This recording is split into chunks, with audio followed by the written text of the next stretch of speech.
a bit about WASPI, what WASPI is about. And really, there are a few questions that are relevant regarding WASPI.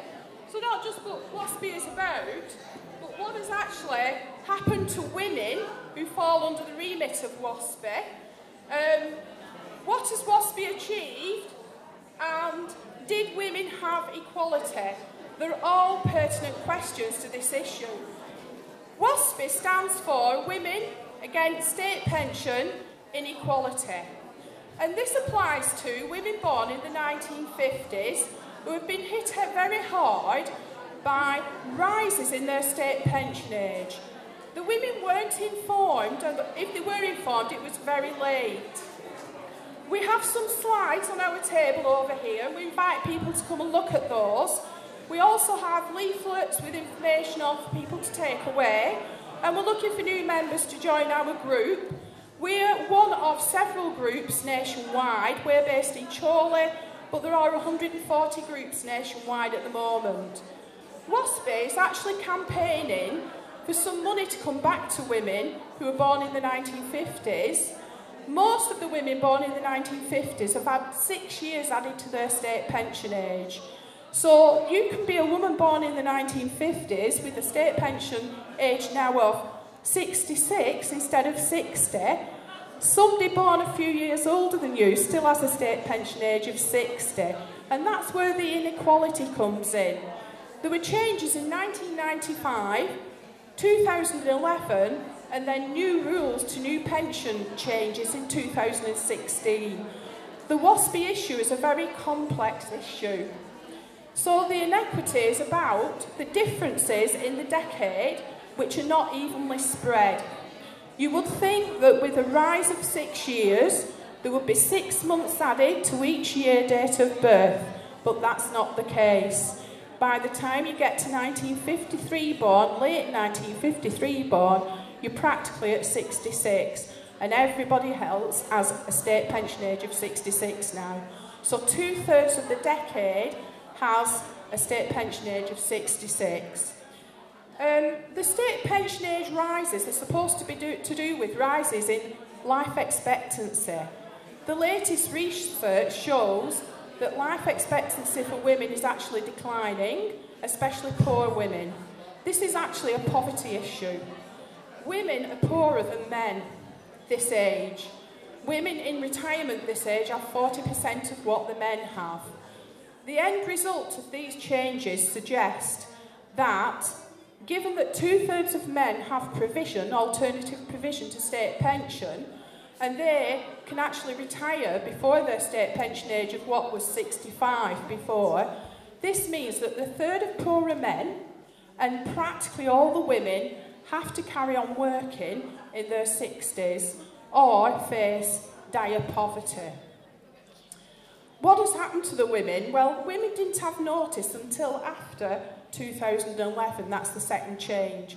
The government didn't write to any women for 14 years after the 1995 changes.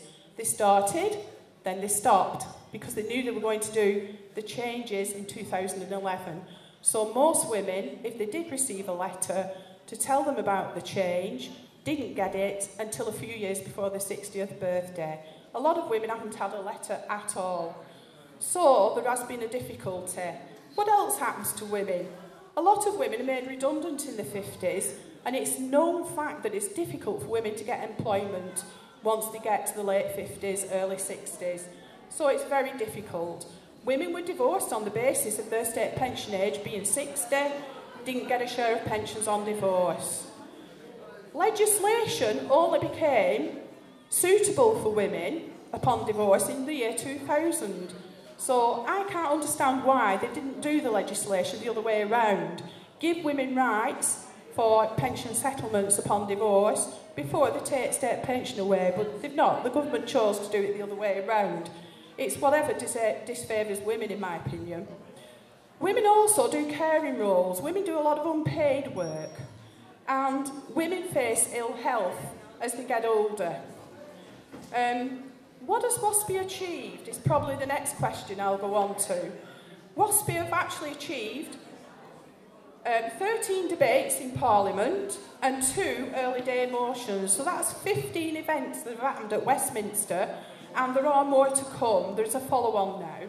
We've had a difficulty with the votes because the government have decided that the MPs shouldn't vote whenever there's a vote as to whether or not they're going to help with some kind of transitional payment, which is what WASPI is asking for, to help women financially.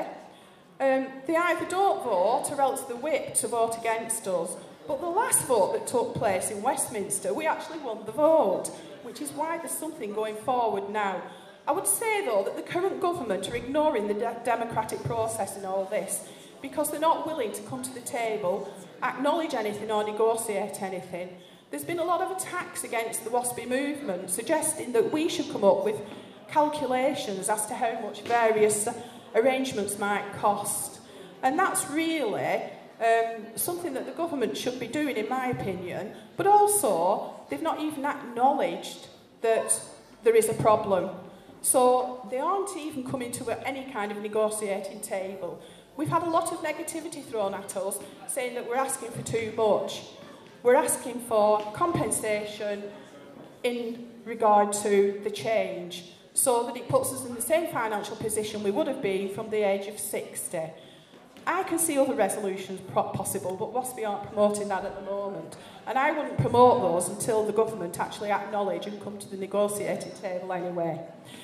What WASPI is actually doing is they've actually achieved quite a lot of MP support, cross-party support. There's now there's an APPG, which is a cross-party working group, trying to look at resolutions, but they don't have the power to bring about the change. The current government need to take that on board. The big legal challenge that WASPI is taking forward, and there are others, is maladministration. There's a long-winded process in maladministration. So far, those involved in the process on the part of the government or the DWP are not really taking the applications from women very seriously. There's a very, very high workload because a lot of women have applied for the maladministration process and the cases are not being dealt with. So time's marching on and we're not being dealt with effectively. In terms of that, there eventually will be intervention from the Ombudsman. The idea is the Ombudsman writes a report, makes recommendations to the government, and then the legal team will come in if those recommendations are not followed. So it will take some while yet. So the progress to date has been quite slow. There are some splinter groups, but they're not part of the WASPI main movement that we're part of. Did women have equality? This is a big question, because it is a fact that women in retirement only have 40% of what the men have. It's known that about 2/3 of women will live in poverty in old age going forward. This was known when these changes were planned in 1993. So really, it is quite a dire situation. The fact that 2/3 of men could retire before 65 anyway suggests to me that these changes weren't appropriate for this age group. The men who couldn't retire and didn't have other provision were protected by something called pension credit. So should you be made redundant or fall to ill health in your 60s as a man previously, before the changes took place, you would actually get your pension by way of pension credit. So, to sum up, really, it is that the poorer men, the third of men who are poorer, who don't have alternative provision, and practically all the women are the women who have lost out. Pension credit isn't in place for people in the 60s anymore. It's changing as women's state pension age changes. It's soon going to move to 66. We're around about 64 now, I think. And the government are trying to increase it even more.